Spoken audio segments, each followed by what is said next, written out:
Taraswati Devi Gauravani Pacharini Nirvishesha Sunyavari Pastyatarishtani.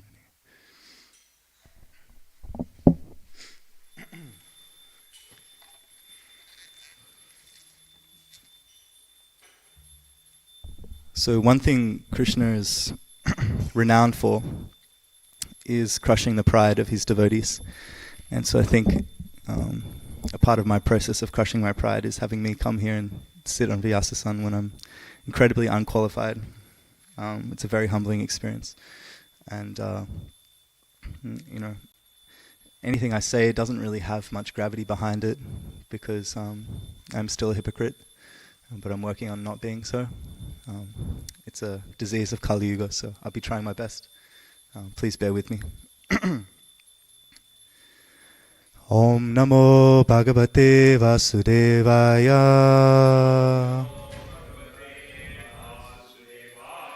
Om Namo Bhagavate Vasudevaya.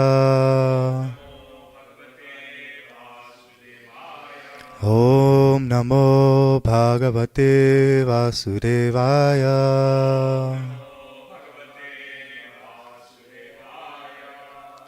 So, Canto 4, Chapter 22, Text 22. Okay, I'm not confident with this meter, but I'll just try my best. Shashradhaya Bhagavad Dharmacharya.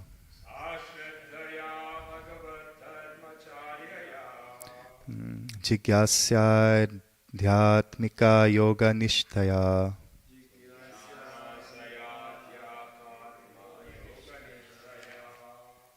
Yogeśvara pasanaya cha nityam. Punya Shravaha Kataya Punyaya cha.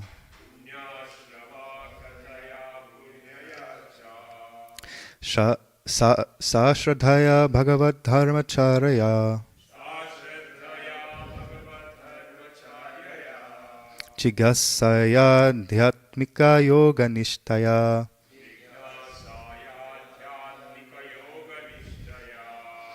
Yogeśvara pasanaya cha nityam. Punya Shravaha Kataya Punyaya cha.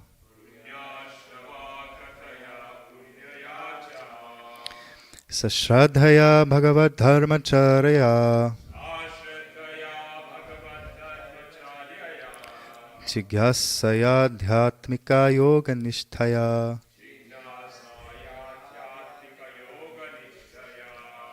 Yogeśvara pasanaya cha nityam. Punya Shravaha Kataya Punyaya cha. Prabhus. Sashradaya Dharmacharya. Jigyasaya Dhyatmika Yoga Nishtaya. Yogeśvara pasanaya cha nityam. Punya Shravaha Kataya Punyaya cha. Sashradhaya Bhagavad Dharmacharya. Jigyasaya Dhyatmika Yoga Nishtaya. Yogeśvara pasanaya cha nityam. Punya Shravaha Kataya Punyaya cha. Sashradhaya Bhagavad Dharmacharya. Jigyasaya Dhyatmika Yoga Nishtaya. Yogeśvara pasanaya cha nityam. punya shravahaya cha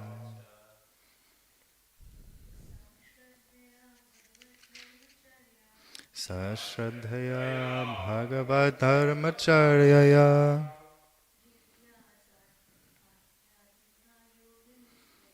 jigasaya atmika yoga nishtaya Yogeśvara posanaya chonityam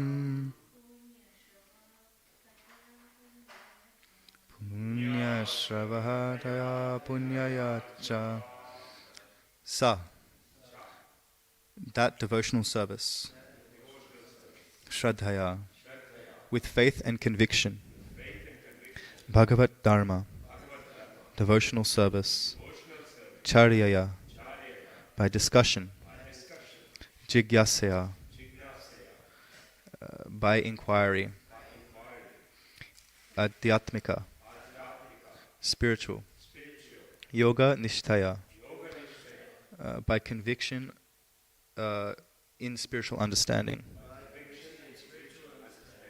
Yogeśvara, the Supreme Personality of Godhead, upasanaya, by worship of Him, cha, and nityam, regularly, punya shravaha, by hearing which, kataya, by discussion, punyaya, by pious, cha, also.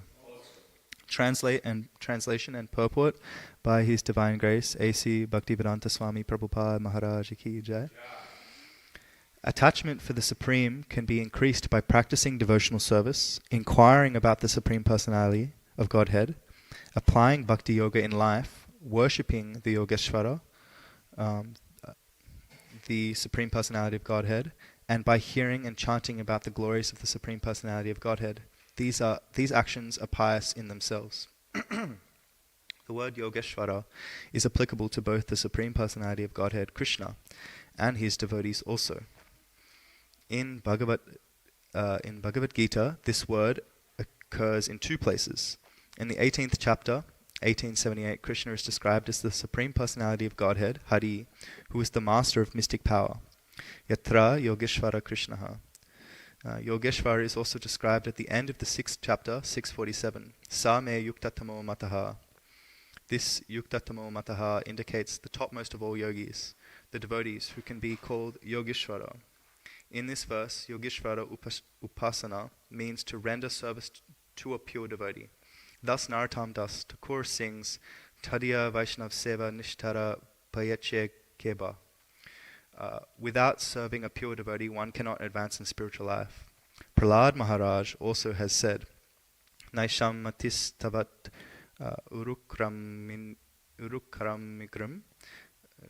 shti anattar pagarmo yat ataha mayasam pararajo bishikam nishkinchananam na vrinat yavat. Beg your pardon. One should take shelter of a pure devotee who has nothing to do with this material world, but is simply engaged in devotional service. By serving him only, one can transcend the qualitative material condition. In this verse, it is recommended Yogeśvara upasanaya, that one serve the lotus feet of the topmost yogi, or the devotee. To serve the topmost devotee means to hear from him about the glories of the Supreme Personality of Godhead. To hear the glories of the Supreme Personality of Godhead from the mouth of a pure devotee is to acquire a pious life. In the Bhagavad Gita 7.28, it is also said that without being pious, one cannot engage in devotional service. Yasam tva antagatam papam, jananam punya karmanam, te tva dva moha nirmukta, bhajanti mam dvirtha vrataha. To become fixed in devotional service, one has to become completely cleansed from the contamination of the material modes of nature. For work in devotional service, the first item is adho guruv ashrayam. One should accept a bona fide spiritual master, and from the bona fide spiritual master, inquire about one's transcendental occupational duties, sadharma pricha, and follow in the footsteps of great saintly persons, devotees, sadhu marga anugamanam. These are the instructions given in the Bhakti Rasamrita Sindhu by Srila Rupa Goswami. The conclusion is that to increase attachment for the Supreme Personality of Godhead, one has to accept a bona fide spiritual master and learn from him the methods of devotional service and hear from him about the transcendental message and glorification of the Supreme Personality of Godhead. In this way, one has to increase his conviction about devotional service. Then it will be very easy to increase the attachment for the Supreme Personality of Godhead. Om Jnanatimirandasya Gyananjana Shalakaya Chakshurunmilitanjena Tasmai Shri Gurave Namaha Shri Chaitanya Manobishtam Sapatam Yena Bhutale Swayam Rupa Kadamayam Dadati Swapadantikam Vandeham Shri Guru Shri Yuta Paragamalam Shri Gurun Vaishnavamscha Shri Rupam Sagrajatam Sahagana Raghunathan Vitam Tam Sajivam Sadvetam Savatutam Parajana Sahitam Krishna Chaitanya Devam Shri Radha Krishna Padan Sahagana Lalita Shri Vishakhan Vitamscha He Krishna Karuna Sindhu Dinabandhu Jagatpate Gopesha Gopika Kanta Radha Kanta Namostute Tapta Kanchana Gorangi Radhe Vrindavaneshwari Vrishabhanu Sute Devi Pranamami Hari Priye Namo Mahavaranyaya Krishna Pramapadayate Krishnaya Krishnaya Chaitanya Namni Gaur Tvishe Namaha Vanchakalpa Turubhyascha Kripa Sindhu Bhayevacha Patitanam Bhavanebhyo Vaishnavebhyo Namo Namaha Jai Shri Krishna Chaitanya Prabhu Nityananda Shri Advaita Garadhara Srivasari Gaura Bhakta Vrinda Hare Krishna Krishna Krishna Hare Hare Hare Rama Rama Rama Hare Hare.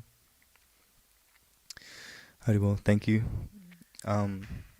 Please, I have nothing, I have no qualities to speak anything, so I need some mercy from you to have something beneficial come from me. Yeah. So, this is a very, very nice shloka. Basically emphasizing the necessity of sadhu sangha, and from which there is no other way. Shri Guru Charana Padma Kevala Bhakti Sadma. That it's the lotus feet of the sadhu, of the spiritual master, that we attain that pure rati, that pure taste for Krishna. Because bhakti has to be planted within the heart, it has to be injected. It is like a disease, but it's the disease that we want. And we can't just miraculously become infected with this disease unless we have association with someone who also has this disease. And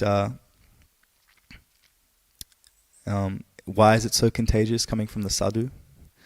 Because within the sadhu's heart is Krishna. They are very close to Krishna. I remember traveling and we were having some beautiful darshan with some sadhus. And this one place, I can't recall precisely where, but we were in Mayapur and we were having darshan. We had about maybe 2 hours of katha, but it just went in the click of a finger. And the enthusiasm of this sadhu who was speaking to us about Krishna, the awe in his eyes, in spite of all this, he was actually sick. He had the flu, and he was constantly sneezing and wiping his nose, but it just wasn't bothering him. It was almost like, I don't know, like a fly swirling around him. It was just nothing. He was just oblivious, and he was carried on speaking about Krishna. So much this Krishna katha is like on a transcendental platform, and if we fully immerse ourselves in it, all these pangs of the body and all these threefold sufferings, they don't affect us. And I was sitting there right in front of him. He was sitting on the bed, and I was looking up at him, and I could just almost feel like Krishna was just like right behind him in a sense. Like when you have sadhu sangha, you can just feel, this person is very close to Krishna. I can tell Krishna is just right with them, and the association, the tangible experience of Krishna is like on the cusp. It's right before them. It's right there. And so it's like to the degree of the elevation of the sadhu in front of you, to the same degree the clarity of Krishna consciousness is revealed to you. Just like many sadhus or many devotees will do a particular painting of Krishna, and some will do an accurate depiction. Maybe they miss some features of Krishna, maybe they don't quite have his complexion or his elegant limbs precisely painted, but the true sadhus, they paint a perfect picture of Krishna consciousness and Krishna himself, because they have that tangible association of him. And through their descriptions of Krishna, he becomes more tangibly vivid within yourself. I don't know if this is a blessing or a curse, but generally when I imagine things, if you tell me to close my eyes and imagine an apple, I can see an apple quite clearly in my mind. But for some reason, I just can't imagine Krishna. So no matter how hard I try, I can't imagine Krishna in my head. I can't. I try so hard that we hear we should meditate on the lotus feet of the Lord. When I close my eyes, I can't imagine the lotus feet of Krishna. It's sad, but also maybe. Actually, I heard from Toshan, but he didn't get to finish it. He got caught with another devotee. But I was telling him this, and all I heard from him was, "That's actually good because," and then it got cut off. And I was like, "Wait, no, why?" But the more I meditate on that, I think it is good, because we're not meant to mentally concoct anything. We want everything to be in line. But also, we are told, we are encouraged to meditate on the lotus feet of the Lord, or meditate on the Lord's form. But quite frankly, my mind is just too disturbed at this point to do so, because then I try to, and I create offenses by trying to do it, and it just doesn't.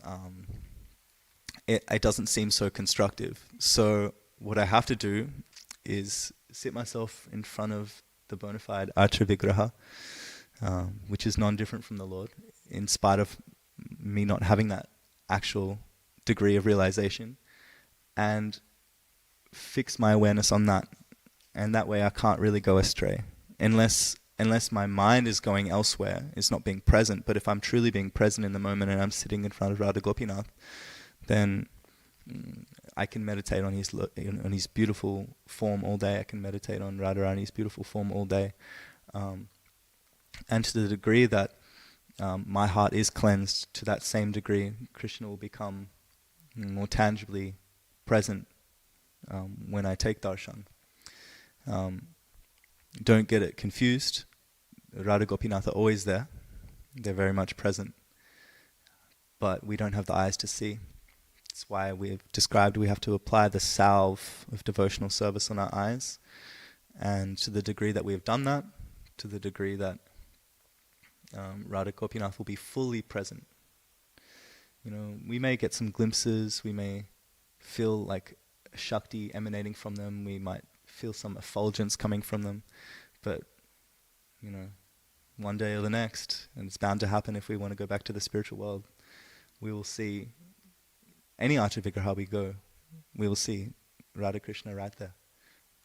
Nitai Gaura, Jagannath, Baladev, Subhadramani. They will be fully present.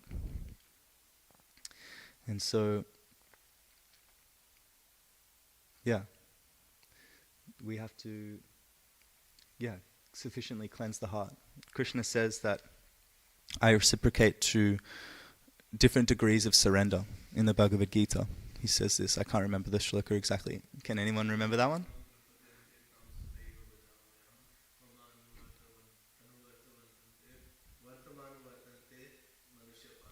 beautiful. Thank you.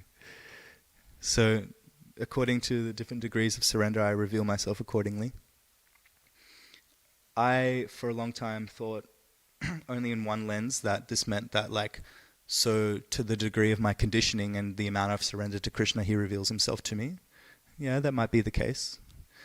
But I heard in one lecture recently, and it was actually very, like, humbling, that actually to the... he's basically saying there's different rasas, right? So some devotees might surrender to Krishna in Sakya ras, or in Vatsalya ras, or in Shanta ras, or Madhurya ras, or Dasya ras, or Aishvarya bhav predominated, or Madhurya bhav predominated, or impersonal gyan realization.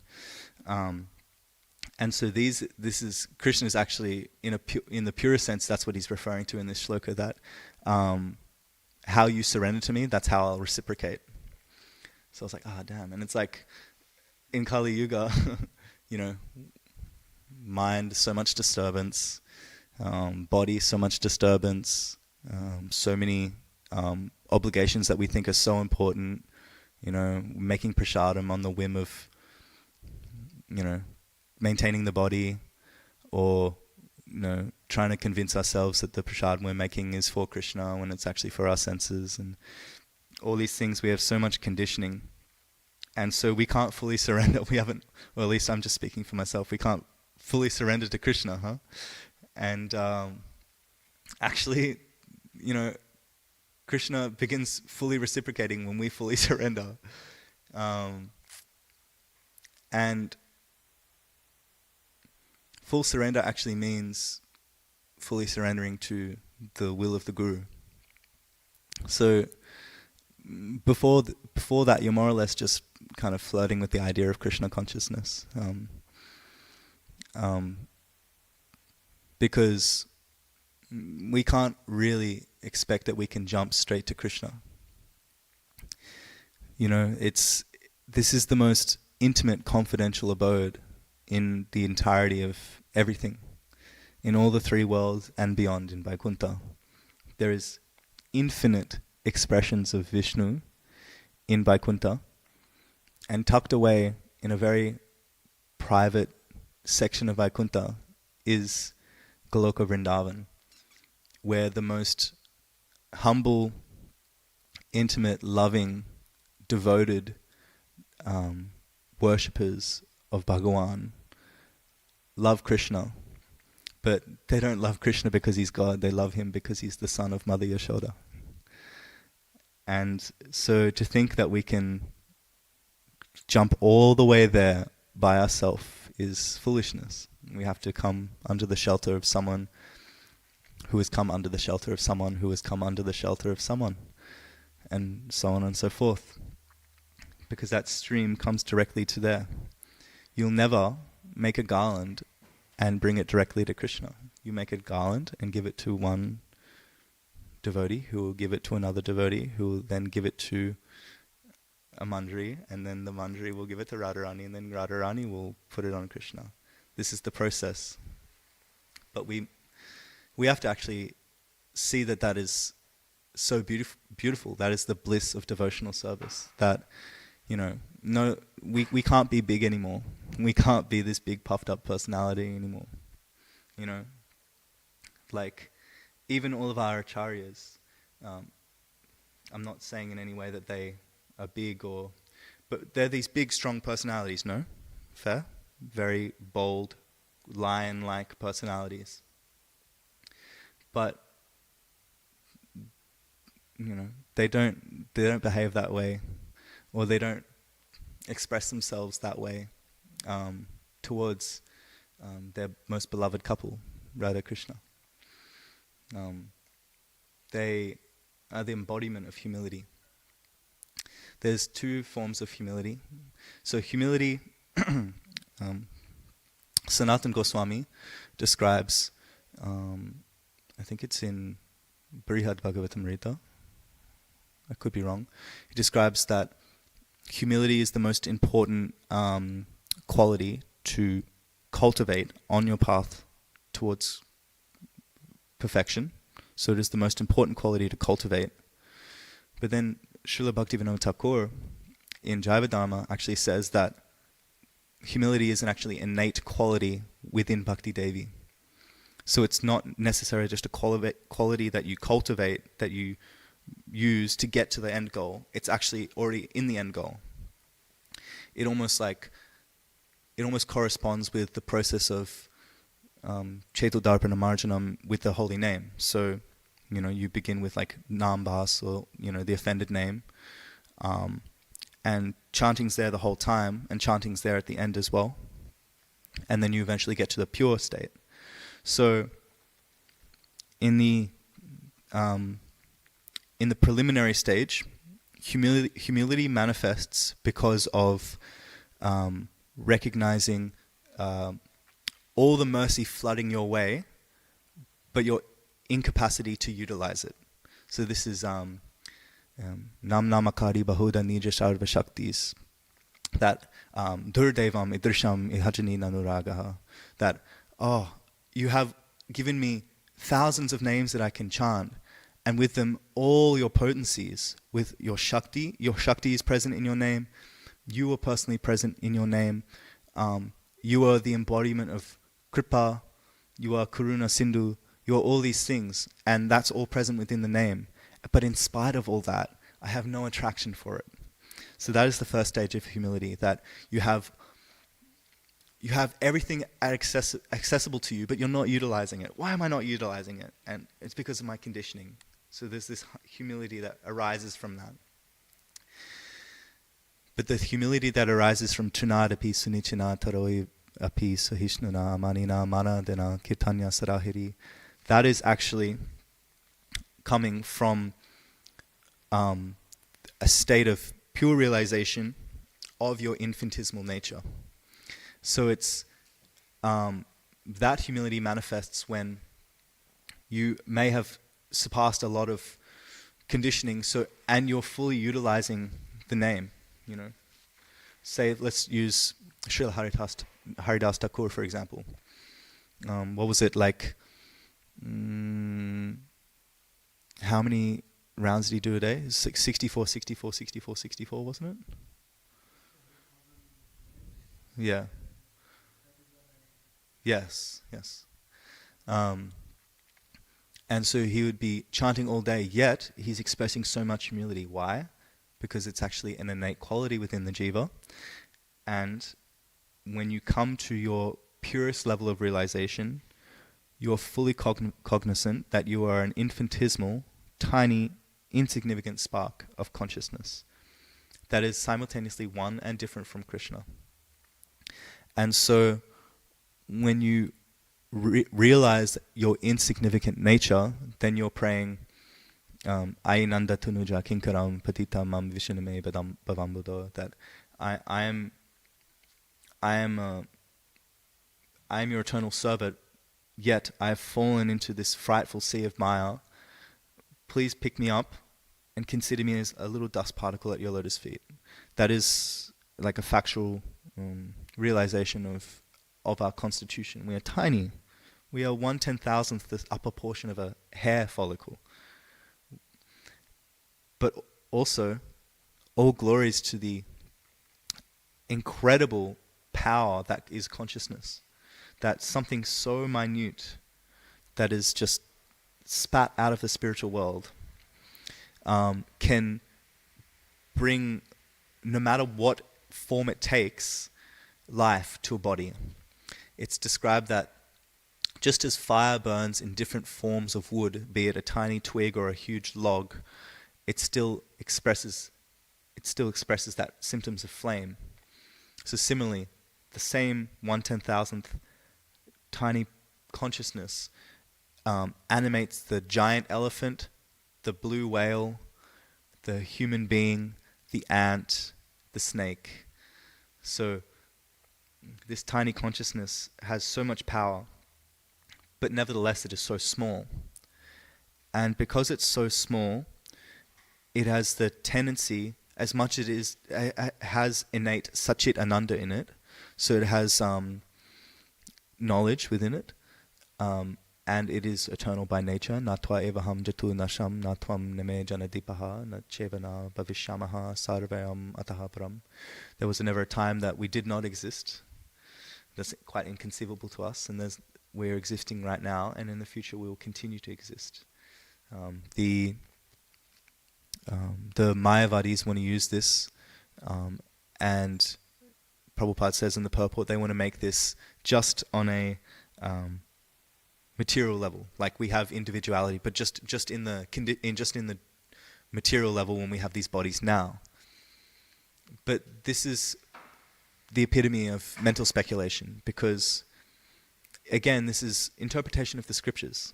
If you clearly understand Krishna's words, he's saying, you were eternally existing before, as you are now, as an individual. You're existing now as an individual, and in the future you'll also exist as an individual.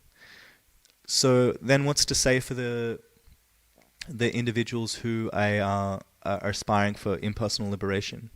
That actually means, in spite of their pursuits, they will never lose their individuality.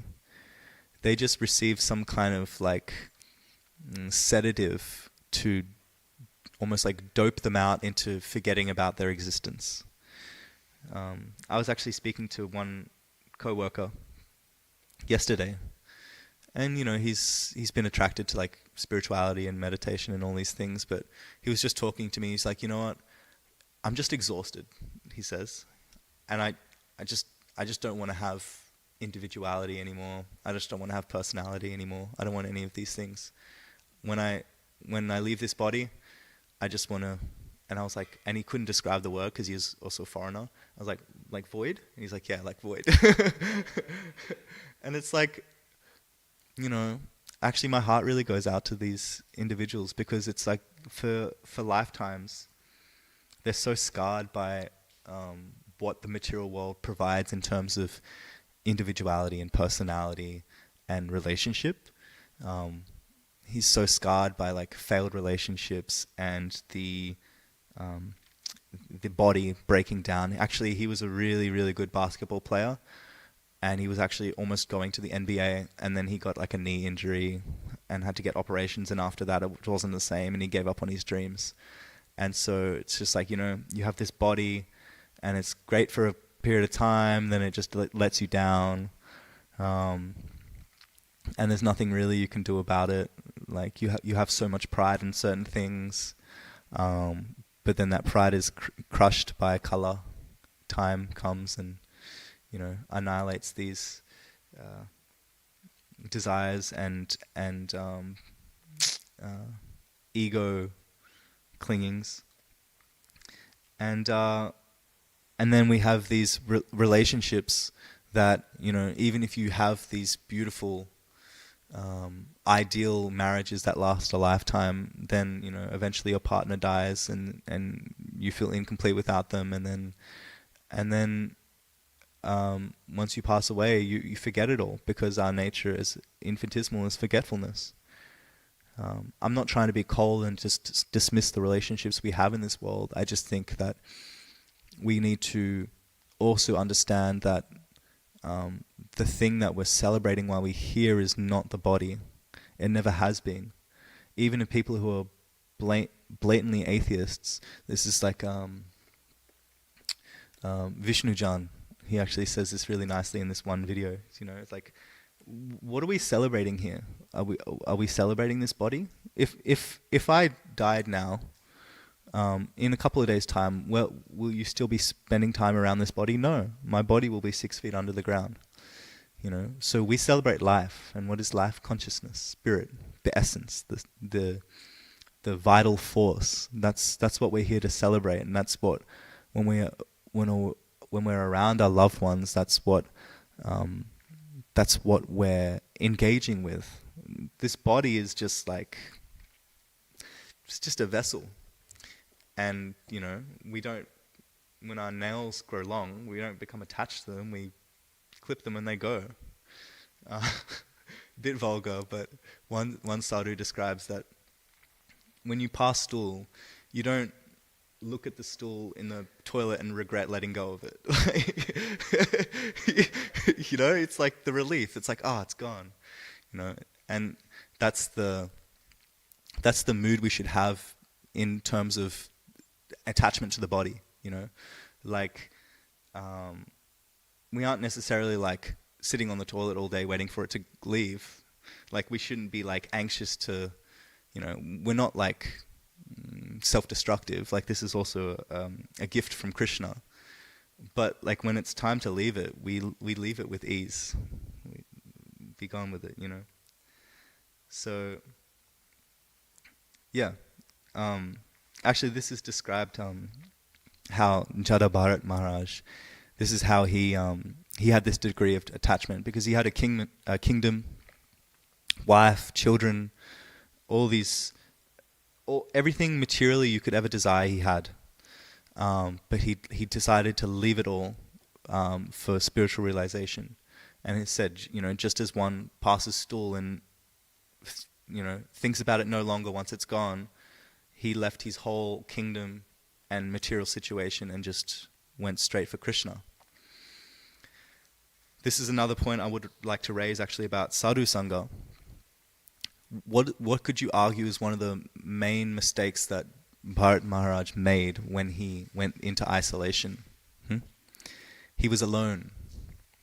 So he actually was at the stage above. He was very realized. And at the stage above, it said you become omniscient at that point. It's not a cheap thing. Like it's the first ray of prema is bhav. So he had achieved that stage and he was very situated in his practice. But he was by himself. He didn't have any sadhu sangha. And so he was a very soft-hearted individual. So when he saw the deer, who was pregnant, being chased by the giant cat, was it a lion? Tiger, something. That's why I said big cat. His heart melted, and he scared away the lion, tiger. And you know, the deer is speaking to him with its eyes. You know, those big doughy deer eyes, right? It's like, please take my child, look after my child. So as it passed away, it gave birth, and he's looking after this baby deer, and the baby deer is so precious, such a precious thing. And so his heart is continuing to melt. And another thing, right, what's so beautiful about children is that they're so freshly in the material world. They're like they're not very contaminated at all. They don't have, even like physiologically, they've kind of discovered this. They don't have many conceptions of like duality and like mine and yours and et cetera, et cetera. They kind of just are existing. They're in a very pure state of existence. So there's probably a part of Bharat Maharaj who was just in awe of this pure consciousness in this very fresh body, right? But very quickly, that surpassed into just an attachment to this flesh of this body. You know, compassion is one thing, but he could have just, you know, taken the deer, you know, nursed it for maybe a couple of days or so, and just like let it go and do its thing. And yeah, it came back to pepper him, but he should have. There was a certain point where he went, and he was exhibiting compassion, but then it turned into attachment. Just as like, you know, someone is drowning in quicksand, he unfortunately started to sink in the quicksand with the person. And so, yeah, without this sadhu sangha, and without he also wasn't continuously hearing pastimes of the Lord. He was situated in meditation. So it's a very dangerous place to be if you're by yourself, because you have no one to keep you accountable. This is why, like, it's highly, highly encouraged, almost necessitated, that we stay in sangha, we stay together and we do this. And why? Because a lot of people can see, especially the ones that are closest to you, they can see parts of yourself that you aren't aware of. They can see the conditionings and if it's true friendship, they'll be able to, not in a way that's envious or jealous, or they'll be able to gently encourage you into the right direction.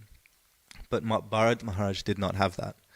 And so what happened, he grew very, very much attached to this deer. But then what happens, the deer hits puberty, wants to go hang out with its deer friends. It's like, Dad, I don't want you anymore. Like, screw you, I'm just going to go hang out with my other deer friends. And so the deer says goodbye to Bharat Maharaj, doesn't even say goodbye. And then so Bharat Maharaj is actually driven kind of mad. He's like, where is my deer, where is my deer? And he's looking everywhere for it. And actually it's even described that he was looking up at the moon. And in the West we call it the man on the moon, right? In India they call it the rabbit on the moon. And when I heard this in the lecture, I was like, whoa, interesting. And he's like, and in the lecture he was like, yeah, it doesn't even look like a man's face. Like if you look tonight on the full moon, you'll see a rabbit. And a full moon came around a couple of days later. I was like, oh my gosh, it's fully a rabbit on the moon. Like, next full moon, have a look, go outside, you'll see. It's like fully a rabbit. And so, but he was thinking kind of in his madness, he was like, there's my deer, because it was like, rabbit deer. He's like, there's my deer, and he's chasing the moon, and then, fell into a ditch and he died when he was thinking of the deer at the time of death. And Krishna says, what one thinks of at the time of death, they attain. This is certain. It's guaranteed. What you want. So, if you're very much attached to your family on the flesh level, you can very much easily remain as a ghost surrounding them because you don't want to let go of those particular family. If you're been obsessed with hunting your whole life, Krishna says very well, I will reciprocate this desire by giving you the body of a tiger. There's many examples of this.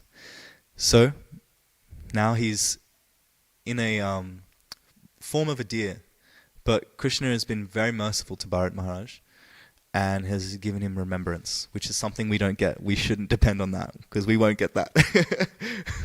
we should just, we're fully cognizant of Krishna now, at least, we don't have realization of Krishna, but we have everything accessible to us. We've read the Gita, we understand the purport to a degree. We should hang on to it for dear life while we remember, because there's no guarantee we can remember. And so anyway, Bharat Maharaj has this memory, and so the first thing he does is he wants nothing but sadhu sangha. So that he goes to an ashram, and he only stays in the ashram, and he's just hearing all day, right? It's very important to hear. So he's hearing and he's just accepting whatever remnants are around, prasad. You knew it would be sattvic vegetarian, so that's all he's eating. And now, fun fact, like it's not condoned for the human birth to commit suicide. It doesn't say anything about animal births. So Bharat Maharaj, in the form of a deer, saw a forest fire, and he's like, yippee, this is my opportunity. Just like, jumps into the forest fire. And he wakes up. And now he's attained, as Krishna also says in the Bhagavad Gita, what happens? If you haven't perfected your yoga, you can come back in either an aristocratic family or a very pious Brahminical family. My preference would be a pious Brahminical family. Hare Krishna. And so he comes back, but he's like, no more chances. I'm not taking any more chances. He voluntarily chooses to play dumb. And it's described that he's like a wood fire covered in ash. So if you have a big fire and it's going for a long period of time, later in the night it gets covered in ash, but if you remove the ash, there's still very, very hot coals there. So this is how Bharat Maharaj is described. He's fully realized internally, but externally he's appearing dumb. He doesn't shower, he overgrows his hair, and he'll do everything enthusiastically that he's asked by his family, but he'll do the opposite. So like, please, can you dig this mound? We need dirt here, and can you put it here? He's like, okay, very well. So he digs dirt there and puts it there. He does the opposite of everything they tell him. and his father tried very hard to teach him Gayatri Mantra, all these things, but he couldn't do it. And actually, it's said that his father was so lamenting so much that he couldn't teach him anything. The father actually passed away because, you know, he had this child that was just, you know, kind of useless, more or less. But he's doing it on purpose, of course. And so eventually they kind of just came to accept him as he is, you know, and he would only ever eat the burnt grains on the bottom of pots, you know, but in spite of that, he was built like an ox. He was massive. And he got given one job. He just had one job, and that was to, okay, can you be like a human scarecrow, essentially? So you stand out in the fields during the day and night, and if there's any, like, you know, wildlife that comes, can you please just scare them away? Get a pot and a pan, bang, bang, bang, bang, get out. And so he's like, okay, perfect. So this is the perfect opportunity for him, because he can just sit in the field all day and just reside in himself and just stay situated, you know. And so, yeah, no chances taken, and he's just fully situated. And then his pastimes carry on more and more. There is a king from the neighboring country, I think. I think it was like, yeah, almost like Pakistan or something. I can't quite remember. But he's coming past, and he's getting carried on a palanquin. He has many servants carrying him on the palanquin. And one of them rolls their ankle. And so now the palanquin's going to be unbalanced, and so they need an extra body to keep the palanquin going. And who they see? Big, buff, hairy, overgrown Bharat Maharaj, Jada Bharat Maharaj. And so, okay, perfect, take him. And they go, hey, farm boy, come over here. And he's like, you're taking his place. Come on, carry on. And, you know, as I said, Bharat Maharaj, he'll do everything willingly. So he's like, okay, fine. But, you know, he's got his own way of doing things. He's got his own process, because he's to the degree of his own level of realization. So as they're walking along the road, carrying the palanquin, Bharat Maharaj is looking at the floor, and on the floor there's many insects and ants and stuff. And because he's so elevated, he just sees these are my fellow jivas, these are my fellow brothers and sisters on the earth here. I can't step on them. Like, it's not. Who am I to be taking life? Like, and so all the while he's carrying the palanquin, he's trying to dodge all the ants and insects, and now he's creating a massive ruckus. And so while he's doing this, he's creating an imbalance, and, you know, the king in the palanquin gets a big crack in the head. He's like, hey! He looks at, what are you guys doing? Do you value your life? Do you know who I am? Why are you rocking around this palanquin? Carry properly. And they say, this is the new guy, it's not us. Like, I don't know, he's you know, doing his little dance, like, what's going on? And then so the king speaks very sarcastically to Bharat Maharaj. He says, you know, I can understand, you know, you're very weak and you're very tired, and all these things. And, you know, they started 5 minutes ago, so he wasn't tired. He was being sarcastic, and he wasn't weak. He was built like an ox. So he's using this sarcastic tone. I know you're very weak and very tired, but, you know, if you value your life, you should carry this properly, please. And they carried on. Bharat didn't even acknowledge him. He just carried on doing his thing. But then he continues to, you know, avoid killing life. And so he gets another crack on the head in the palanquin. He's like, and then he says something along the lines of, like, are you dead in spite of the life that is appearing in front of you? Do you value this body at all? I'm very powerful. I can kill you. You know, he's saying something along these lines. And then actually, out of mercy, Bharat Maharaj then instructs him. He says, actually, no, you're the one in ignorance, king. You are saying that my body is weak and my body is tired, but that is exactly that. I am not this body, and I am not thirst. I am not happiness or sadness, happiness or distress. I am not weak or strong. I am none of these designations, because that is all on the bodily platform, and I am spirit soul. And the king, who was also inquisitive with philosophy, instantly recognized a sadhu. So he got out of the palanquin and paid obeisances to him and said, due to your appearance, I misspoke or mistreated you.